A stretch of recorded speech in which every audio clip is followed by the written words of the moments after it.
How to remove blackheads from the face overnight. Step 1. Start by cleansing your face thoroughly with a gentle cleanser to remove any dirt, oil, or makeup. Step 2. Steam your face for a few minutes to open up your pores. You can either use a steamer or simply lean over a bowl of hot water with a towel over your head. Step 3. Now it's time for extraction. Gently press down on the sides of the blackheads with clean, sanitized fingers or use a blackhead extractor tool. Step 4. After extracting the blackheads, apply a natural toner, such as witch hazel or apple cider vinegar, to help tighten your pores and prevent further blackhead formation. Step 5. Finally, apply a non-comedogenic moisturizer to keep your skin hydrated and balanced. Remember, consistency is key.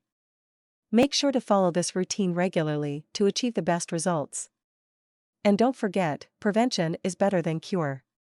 Maintain a proper skincare routine and keep your face clean to minimize the occurrence of blackheads.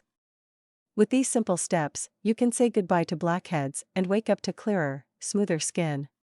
Here's to your radiant complexion. Please make sure to subscribe to learn more upcoming skin and body care secrets.